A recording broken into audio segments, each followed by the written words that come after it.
Welcome to FinTech Confidential, bringing you the people, tech, and companies that change how you pay and get paid. I think people just underappreciate how dangerous and lethal lending can be. I remember an HR tech company started doing earned wage access. She thought she discovered gold. She said, our users started viralizing our lending product. And then in my mind, I just thought, wow, you're in for a big surprise 6 months from now on. That's how addictive and seemingly hyper-growth lending can be, because who doesn't like free money? Data is really the lifeblood of all businesses going forward. We still have a lot of business owners that are not looking at their numbers. I saw it firsthand. The biggest companies, the dirty secret is they don't have their data that organized. What are some of the key things that you brought from those experiences at those large firms? I spent a lot of time at Citibank and then Capital One, and then I left and founded Zest AI. My co-founder came from Google, where he was the CIO, and I say you learn things in your head and you learn them in your heart. What we founded Ensemblex on is the principle that let's not go do this stuff that we know isn't going to work, or if you want to try something that hasn't worked in the past, let's understand why. What are customers that y'all work with and have partnered with doing when it comes to servicing, collections? There is a huge opportunity on the servicing side. At my last company, Mission Lane, we were really, really good with customer service, but we struggled with how to convey that message. Usually you expect maybe single-digit NPS, maybe 10. We had 60 plus. So it was amazingly good. We're going to be looking at other countries and saying they're crushing us right now. Brazil and India in particular, I think, are building very good government tech stacks. We've left a lot to the private market, and the private market is, in many of these things, inefficient. Here's a quick message from the Accrued series sponsor. As default rates continue to rise and margins compress in lending, financial organizations are searching for solutions to combine that operational efficiency with innovation. Look no further, as LoanPro allows lenders to enhance their origination, servicing, collections, and payments using the foundation of a modern lending core. Check out loanpro.io to learn more about how over 600 financial organizations have modernized their tech stack with LoanPro. Welcome to Accrued, the FinTech Confidential series presented by LoanPro. In this series, we're deconstructing the complexities of lending and exploring the compliance, optimization, modernization, and personalization through insightful conversations with the industry's best. I'm Ted Huff, and with my co-host Colton, we'll be guiding you through the intricate lending world. Whether you're deep into lend tech or just intrigued by how the technology is reshaping lending, you're in the right place. Now let's dive into another episode of Accrued. Colton, welcome back, man. It's been a little while since we sat down on the Salt Flats and interviewed two very great people. I was going to say, Ted, one, I'm wearing the shoes right now. I'm going to take them off. I shouldn't do this on a podcast. You see that salt right there? That's from the Salt Flats when we were chatting on the Salt Flats doing a podcast. You're supposed to clean your shoes. If I had more time, Ted, I would. So today we've got ourselves an impressive duo from Ensemblex. Joining us today, we have Shawn Budde, co-founder and partner, and then Chloe Ju, the director of the Venture Studio. Now, let's go ahead and start with Shawn just real quick. He spent over 30 years mastering credit and consumer finance industry. Actually, I think it's been a lot longer than that, but we're going to leave it at 30 years. And if you've ever had a credit card, there's a very good chance that his work has influenced your experience. From lending and Capital One's subprime credit card business to serving as their very first chief customer officer, Shawn also co-founded Zest AI, where he applied machine learning to the credit space, making lending smarter and more accessible. Now, this man really knows credit inside and out. Then, of course, we've got Chloe Ju. Chloe started out at top-tier firms like JP Morgan, Goldman Sachs, companies you may have heard of. And she dove straight into the deep end of investment banking and was swimming around driving deals and building portfolios. But her real passion is innovation in FinTech. And as the director of the Venture Studio at Ensemblex, she's helping companies launch and scale credit products that are not only efficient, but built for the future. Chloe's expertise is in connecting the dots between finance and technology, and always keeping one eye on what's coming next.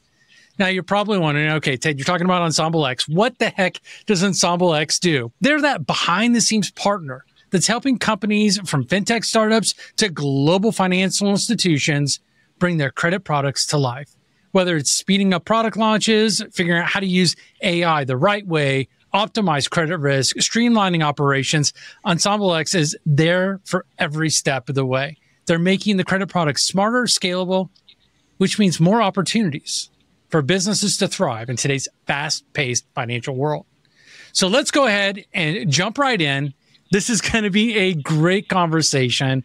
Rarely do we get folks with both expertise across very large institutions like JP Morgan, Capital One, and today in the work that you all do, working with a lot of large institutions, but folks just starting off in lending and credit. So what I'm really excited for is that breadth of experience, and taking things that work in JP Morgan and Capital One and other places don't always work within the smaller, I'm starting my own credit product, but there are lessons that are applied both among the spectrum. So Shawn, Chloe, welcome. It's great to have you today.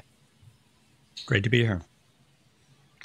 So I want to kick this off and really start with, we talked about the places you both have come from, the JP Morgans, the Capital One, Goldman Sachs. I mean, these are very, very, as Colton just mentioned, these are very large organizations. We'd love to understand what the common challenges that you find happening when people are looking to scale products and how Ensemblex is addressing them, and what are some of the key things that you brought from those experiences at those large firms? I spent a lot of time at Citibank and then in a bunch of roles at Capital One. And then I left and founded Zest AI. And, my co-founder came from Google, where he was the CIO. And I say, you learn things in your head and you learn them in your heart. And in our head, we understood that a startup was different. But in our heart, like our intuition was still largely big company. And so we were really, really inefficient up front. We took very elegant approaches to problems. They were totally appropriate for a deep pockets organization, but totally inappropriate for an organization that had to go raise funds every 6 to 12 months. And so, really what we founded Ensemblex on is the principle that my partner, Mike, and I had both worked in large organizations, and you learn a lot of disciplines, and some of them are pretty annoying and stupid, and some of them are very, very useful. And then we've worked with a lot of startups at this point, and they tend to have no discipline, and they could definitely use some. And then we've also both at various points in our career had done advisory work. And so kind of the combination of those three things, we said it's a pretty small Venn diagram when you start to identify the people who've done all three of those. And so really our mission is to help organizations, as we say, make new mistakes. Let's not go do the stuff that we know isn't going to work. Or if you want to try something that hasn't worked in the past, let's understand why you're doing it differently, and why there's a reason to believe that it can work this time. Yeah. What are the common mistakes that you see folks making today, specifically when it comes to lending and credit? I'm going to jump in just a little bit more here. I would love to also understand it from the perspective of the venture studio and having the really, really, really green people coming into the ecosystem. Maybe someone who's never really done it before, but has a fabulous idea. Two very relevant stories for both questions. First, the new mistake. I think people just underappreciate how dangerous and lethal lending can be. I remember sitting in on a panel. This was, an HR tech company, and they started doing earned wage access, so a quasi-lending products. And the person was really she thought she discovered gold. She said, our users started viralizing our lending product. And then in my mind, I just thought, wow, you're in for a big surprise 6 months from now on. So that's kind of how addictive and seemingly hyper growth lending can be, because who doesn't like free money? If you give me free money, I'll probably, take it and never come on this podcast again. So there's definitely an art to it. Note to self, do not give Chloe free money. Yeah, I'm very convincing. So there's definitely an art and discipline to how you decision the lending decisions. And it's not just, reading off of someone's FICO score. There's a lot to it. what information you can use legally, what you can't, and how you use it, et cetera, et cetera. That's really the new mistake versus old mistake. We see a lot of product market mismatch. We've seen a lot of people enter the space and they're like, they want to help consumers and they're very well intentioned. And the consumers aren't necessarily receptive to that help. You know, we worked with one company and they're like, we're going to be a credit education company, but we're going to hang a little bit of credit off it. And people came to buy the credit, not the credit education. I've seen that. I would say I see that once a quarter. We talk to a company that's, you know, again, very well intentioned. I want it to work. We just haven't seen a model that has worked yet. So I think that's one big disconnect. The other is, I think, because, you know, I say 90% of fintechs are 100% tech, and so they don't have financial services experience. They believe that just by creating great experience and a really cool looking onboarding flow, customers will just magically start to pay. They don't even have a collections department at first. And frequently we look at it, we're like, there exists no spreadsheet in which this model can work. In particular, we see with like BNPL players, you know, they're working off of very thin margins and they're expecting losses to be roughly zero. And even then you're like, I'm not even sure you can cover your cost of funds with the margins. Same thing with interchange. We see a lot of people are like, oh, we make a lot of money off of interchange. I'm like, well, if you collect 2.5% and you give back 3%, that's not a great business model. That doesn't math either. That one doesn't math. And even the ones that kind of do math, you know, once you start to cover losses, operations, expense, acquisitions, they just fall apart. Those are probably the two biggest mistakes we see all over the world, to be clear. Like, this is not a US only problem. There are so many folks in lending and credit who have focused so much on origination application. I'm going to flash a new thing. I'm going to make it so easy to be able to get this credit lending account. Where I personally see the green space, and it's a little selfish because I'm CMO at Loan Pro, but in what the servicing and collections experience looks like. And I think that's where you drive a profitable business. What are customers that y'all work with and have partnered with doing really cool in that space when it comes to servicing, collections? I totally agree. There is a huge opportunity on the servicing side. Even at my last company, Mission Lane, which is a consumer fintech unicorn status, we were really, really good with customer service, but we struggled with how to convey that message, right? If you look at the NPS, our score was off the chart. For a consumer fintech that's serving, you know, the underbanked population, usually you expect maybe single digit NPS, maybe 10. We had 60 plus. So it was amazingly good. But how do we convey that, right? When someone was just coming through the door and say, hey, I really want a credit card. We can't say, sign up to us because, you know, we're going to serve you really well. That just sounds really hollow. Behind the scenes, where Mission Lane did really well is we are very transparent, especially if you look at the underserved space. There are a lot of shady actors out there because they know these individuals really need credit, and the power dynamic made some of these providers do some really shady things. Mission Lane said, okay, hold on a second.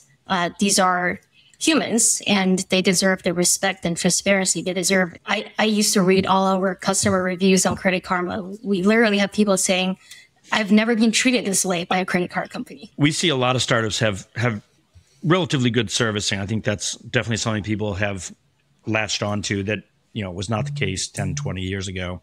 I'll tell you, when I joined Capital One in 1999 in the subprime credit card business, I came in, I was running account management. It was 6 people. The acquisition team was 80. And I'm not going to swear to those numbers. I can swear to the 6. I can't swear to the 80. But, you know, I mean, the perception was all the value was in acquiring customers and it wasn't in how you managed them.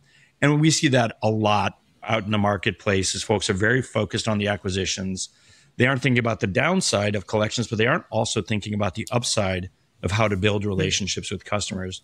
I mentioned BNPL as an example. We worked with a BNPL lender in Latin America, and they were focused on how do I drive down the risk, you know, on that first transaction. I'm like, I don't know, you're 90% of the way there. Honestly, I wouldn't spend any more time on it. I would figure out how do you get more repeat business. Like our math said they had to get to at least 13 loans on a customer before they were break even. So they had to do some work on the economics. but they also just had to think about how they were building a real relationship as opposed to a single transaction. If you're financing a Peloton, like you can make money on that first transaction. Sure. But if you're financing a sweater, you can't make money on that first transaction. You've got to keep getting repeat customers. So account management, I think, is a huge untapped area for most startups. One thing that both you and Chloe have both mentioned is looking at the data, looking at the information. How much importance should these organizations be placing on advancing their analytics to optimize the entire life cycle, not just the initial onboarding and the last payment? What are you advising around that? Data is really the lifeblood of all businesses going forward. When McKinsey got its start, it was applying accounting principles to business management. Back then, business owners didn't really look at their numbers, so to speak, and they just kind of managed based on intuition. And fast forward 100 years, more or less, we still have a lot of business owners that are not looking at their numbers. So to your point, they may be really checking their conversion funnels a lot, right? Everyone knows what's your cost per click from social media platforms. But if you were to ask what's the lifetime value of your cohort of customers, very few people can tell you. The LTV is mostly driven by the repeats and things you do after the initial interaction. And then the foundation to really unlock this big chunk of LTV is clean and organized data. So we've had these insights just throughout our collective careers. I saw it firsthand at JP Morgan. The biggest companies, the dirty secret is they don't have their data that organized. That's why I spent so many hours sitting in the bank, cleaning their data and preparing the deck. What happens is you have your software engineer telling the business side, right? The data pipeline is built. My job is done. The data is flowing. But what is actually flowing into a Snowflake, a Databricks, or any data repository is a swamp. So if a business owner, if you want to activate any insight, you're still just swimming in murky swamp. And then that process can take anywhere from weeks to quarters. And I lived through this myself. So I can tell you that quarters is not even the longest I've seen. So really, to monetize your business, to really get the insight you need to first invest quarters to get that data. That's just insane. So that's why we started Gestalt, which is a data organization software that uses AI actually, but we don't lead with that. Instead of hiring a team of data analysts onshore, offshore, you can now just use the software and do it in seconds instead of quarters.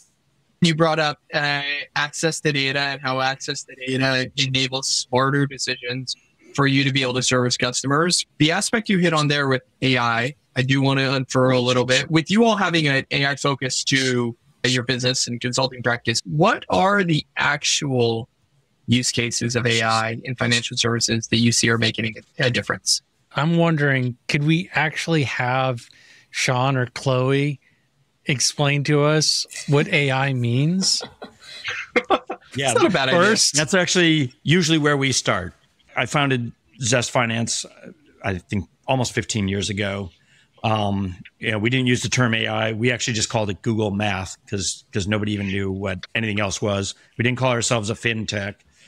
So we kind of predated some of that terminology. I don't think there's a bright line.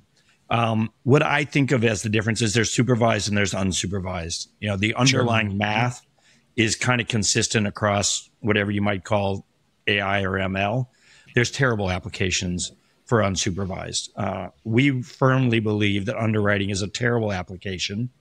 I pulled it up while we were talking here just because it amused me. I actually asked ChatGPT, how often is AI bullshit? And it came back and said, it has been estimated that chatbots hallucinate approximately 27% of the time, with factual errors appearing in 46% of generated texts. I don't know how to true up 27% of the time with errors in 46% of the text. That feels to me like those are contradictory numbers. So I think that's the challenge, is There's places basically it's hallucinating 27% of the time, and 46% of the remaining time, they're just straight up lying to you. Right. They're not on the shrooms. They're just making other mistakes. There's a lot of great tools. I use it to start a presentation, right? Like, how do I do model risk management, right? It'll give me a great outline, and it's a great starting point. I would never ship that to a customer. AI gets you started. It probably doesn't get you finished. The one application we've seen that I think is pretty interesting in underwriting is using LLMs for feature creation. So they can go and generate features that we might not have thought of. And then those features can be run through a supervised learning process. And when you get to the end of it, you're going to say, hey, feature 17, I'd like to understand what that actually is, because for us, we manually inspect every variable to make sure it behaves in a way that we expect and it's logical. And we've worked with plenty of clients who have variables that just sound like nonsense to us, like literally nonsense. One of them was, my favorite one, I think, was number of payments made on the business day before a national holiday. I don't doubt that there's a correlation, but I don't know why there's correlation. So we're just not going to include that in our models. Yeah, I think people tend to get too polarized on, either it's I love AI or AI is evil. Support provided by Skyflow. What if you could build fast but not break privacy? What if you could ensure data privacy, governance, and compliance with just a few API calls? What if you could worry less about PCI requirements while actually improving privacy and security? How much more time would your team have to truly innovate? How much faster could you build and ship new features? How much more powerful could your app be? Skyflow is a zero-trust data privacy vault delivered as an API. Skyflow's radically simple design lets you collect, secure, and tokenize personal information like card data and payment details. And with built-in features like encrypted data analysis and sharing, anonymization, and advanced governance, your days of choosing between data security and data usability are over. Whether you're just concerned with PCI compliance or need to go further to include CCPA, GDPR, SOC 2, and beyond, Skyflow has you covered. What if you could build fast but not break privacy? With Skyflow, you can. Visit skyflowsecure.com today to learn how. It's like, the internet. You can say you love the internet or the internet or social media is evil. It's somewhere in between. If you do just let machine do the work, then you use that model to decide which person gets a credit line, which person is denied. That has some really serious real world impacts, right? So it's the famous, I don't know if you guys remember this, Marcus card gave out 2 very different credit lines to a husband and a wife. Oh, yeah. To their credit, they didn't use gender in their decisioning model, but still, that's the kind of the headline risk a lot of people just underappreciate. What makes lending different too is the latency. If you build a bad marketing model, the next day you're seeing you're not getting the CPA or CAC or whatever that you expect.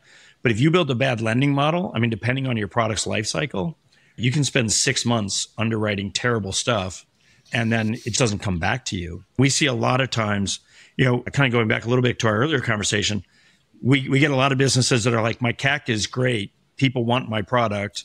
But as Chloe said, it's not hard to give away money. That's usually a pretty easy business model.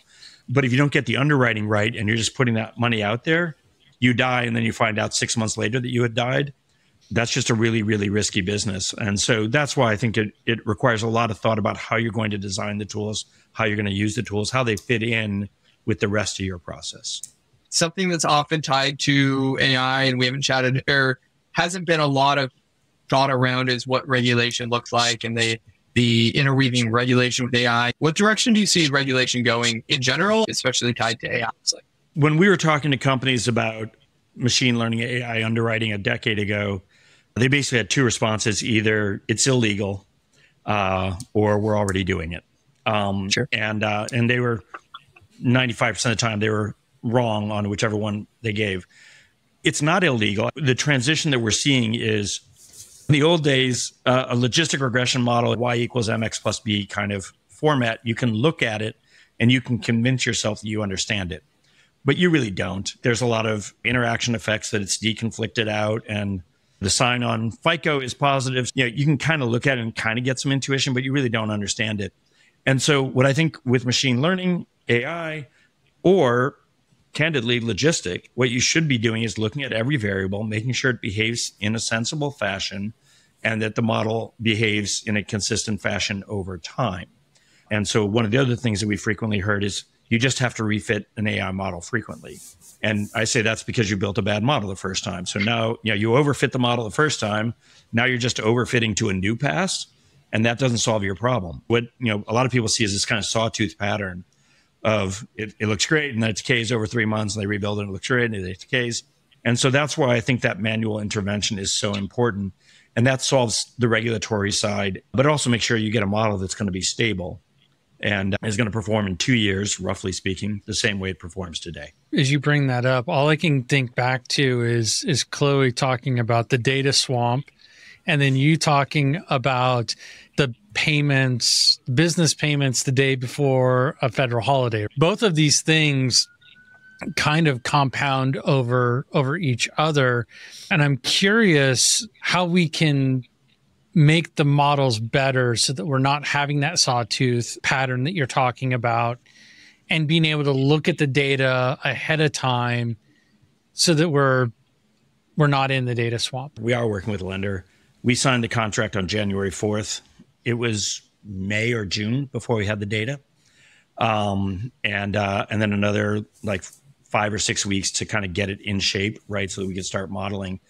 And if we were on Gestalt, that data would already be in a normalized format, and we could start modeling in essence on day one. Now, you'd still have to go get the retro. That takes time.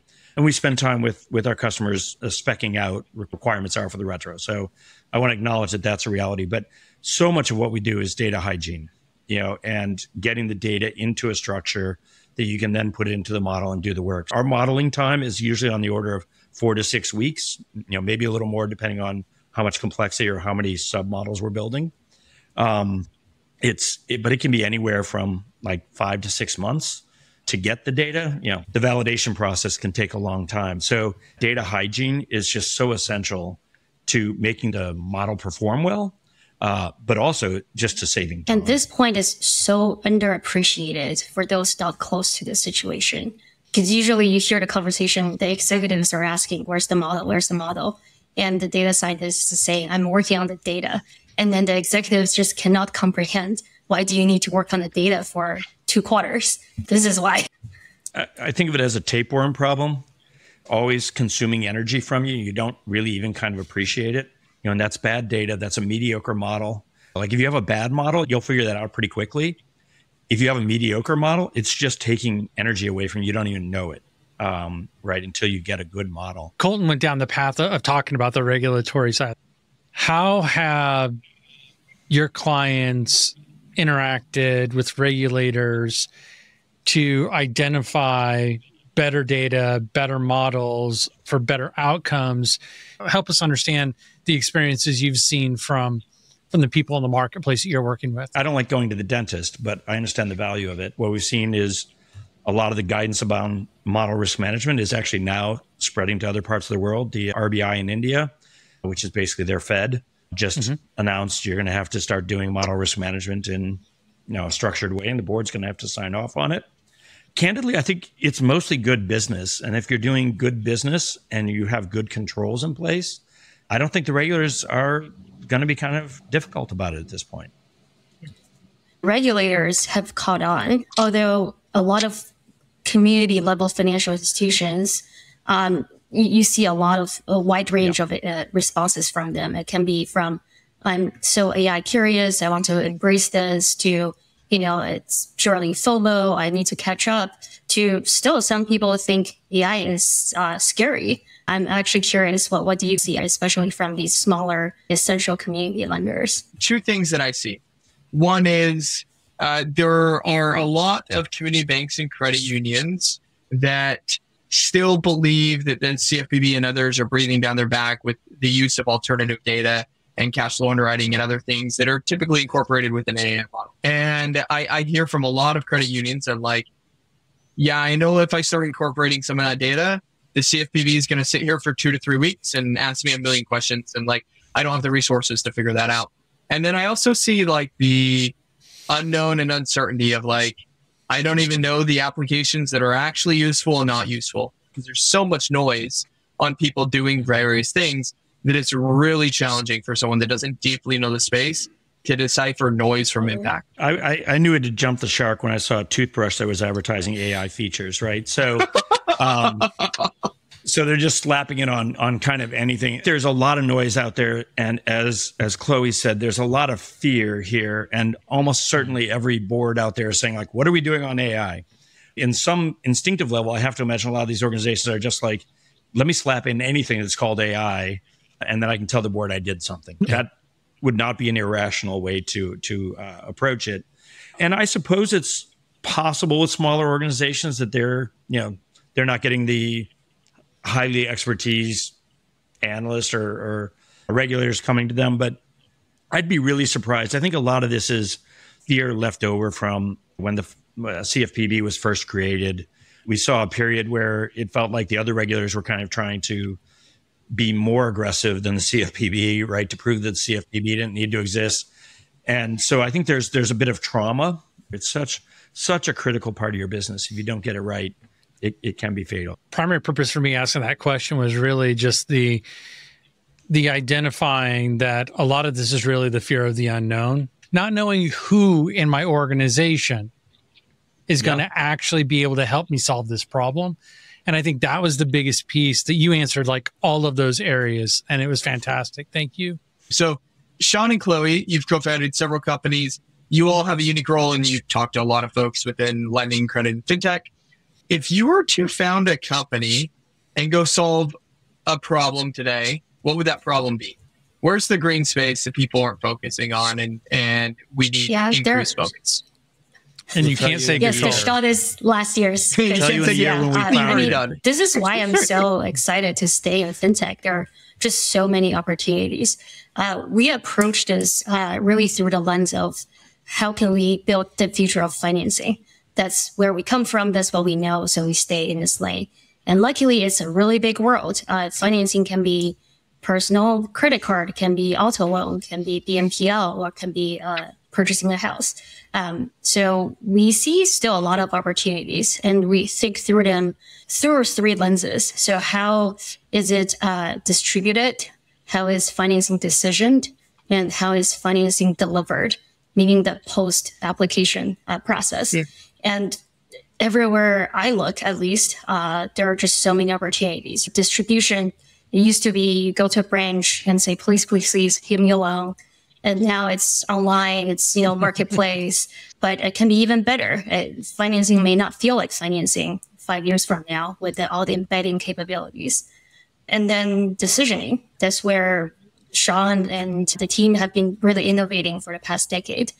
Can you use better techniques? Is it really just a FICO decision, or can you really use AI to make a more sophisticated decision and at the end of the day, create more financial inclusion? And then delivery, right? Delivery can be a big call center, or it can be AI assisted with workflow automation, with AI assisted case summary, et cetera, et cetera. So I think fintech is such a beautiful place. You see all these new technologies come up, and you just got to figure out a way to incorporate that into the whole life cycle of your business, and it keeps it fun.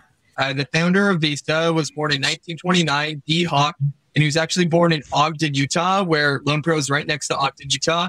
But he wrote a book that talked a lot about building finances the way they ought to be.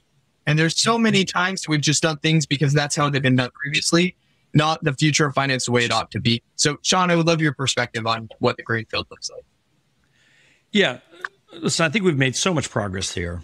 When I created at Capital One the job of Chief Customer Officer, customer experience was not a conversation that we were aware of was happening in financial services. I remember we watched a customer go through a rewards redemption process, and it took, they were buying an airline ticket. It took like 2 transfers. It took like 40 minutes. And he got off the call and he's like, well, that wasn't so bad. And we're like, no, that was terrible. That just wouldn't happen today. I think we've made a lot of progress on the customer experience side.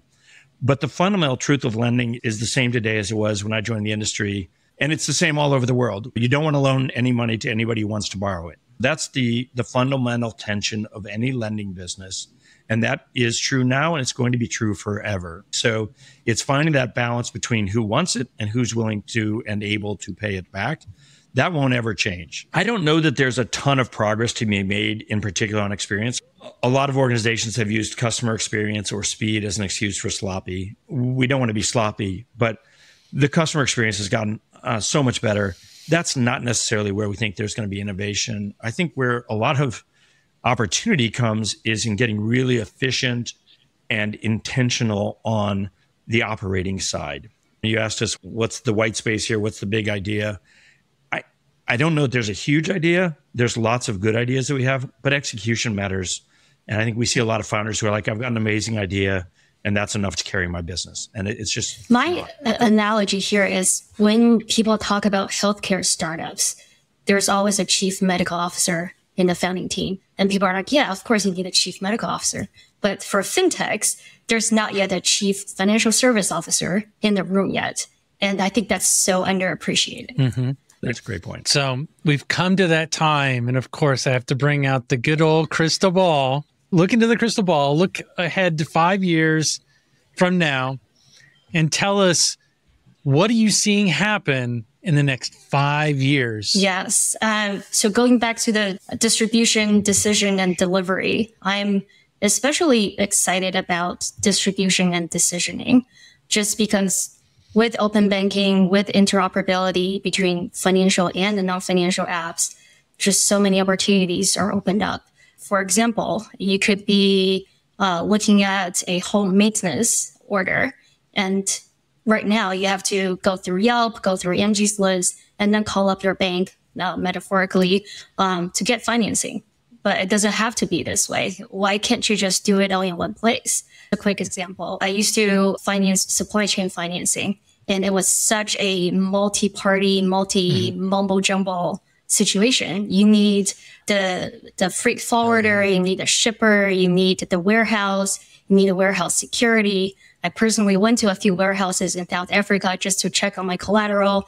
But it doesn't have to be this way. Why can't you have IoT and then just have remote monitoring and alerting of your lending collateral? Why can't you streamline this whole workflow so it doesn't have all these hands literally touching the paperwork and creating opportunities for error or for fraud? I see so many opportunities to really streamline and innovate on the distribution and decision front. I'll build on that example, actually. I think in 5 years, we're going to be looking at other countries and saying they're crushing us right now. Yeah. So Brazil and India in particular, I think, are building very good government tech stacks. In Brazil, every invoice gets posted to in essence, a public register. And so if I sell that invoice to somebody else, it's registered on the public register. Everybody knows it's already been sold. I can't, sell it to 4 or 5 different people and get the hell out of town. And so I think, open banking you referenced earlier, right, it exists in Brazil, it exists in India, it exists in the UK, a bunch of other markets. UPI and PIX in India and Brazil, respectively, lets people move money instantaneously without having to go through Zelle or Venmo or PayPal or God knows what else. So I think we've left a lot to the private market, and the private market is, in many of these things, inefficient. And having centralized credit bureaus, when I started in this industry, there were 5 different credit bureaus. And if you were lending in Texas, you went to Chilton. If you were lending in California, you went to TRW, actually, which became Experian. Yeah. One of the things I worked on was bureau preference tables, like for each geography, who has the best credit information, right? Well, now we have nationalized. Now you're competing on price, their ability to basically join a customer, right? I mean, I think the average bureau has 1.2 records per human in the United States. But they're competing on real valid features. And that's because of that consolidation, right? There's just enough competition to make that interesting. And that's what a lot of other organizations are doing, or a lot of countries are doing. So I think as I look 5 years down the road, I think we're going to see that other countries have outstripped us in terms of their infrastructure. They still won't have the income base to support lending at the level that we do in the US, but they'll certainly be making progress. I think we're going to see that a lot of the investing that's happened in the US that was fairly shotgun style is going to have pretty poor results. And so part of what we're trying to do at the Venture Studio is, we're trying to succeed on 1 out of every 2 ideas we launch, not 1 out of every 10 or 20 or whatever kind of the standard VC benchmark is. And so we believe that's the future. If I have a company up and running, I can find hundreds of people who are very qualified to run it. That 0 to 30, requires a certain set of skills. Bring the CEO in later, because the person who's good 0 to 30 isn't necessarily, your best CEO. And beyond that, in some cases they are, but in many cases they aren't. And also just the risk profile, right? So to go to someone at a large bank and say, would you like to quit your $1 million a year job and go see if we can get some money? Like, that's a tough pitch. But to say, hey, I've got this thing up and running, it's cool, but now I need that discipline of a large organization, et cetera. We think that's the way the model works in the future. There's going to be a big shift in the way VCs work. And we're seeing a lot more studios, incubators, and a lot more of that kind of approach. It ties back to the beginning. We're coming full circle here, Shawn, where you're talking about your experience in big organizations, small organizations, and different skill sets and what's required, right? So I think that's a great way to tie a bow on this. And we really appreciate the insights, Chloe, Shawn. It's been awesome. Great. Thanks for having us.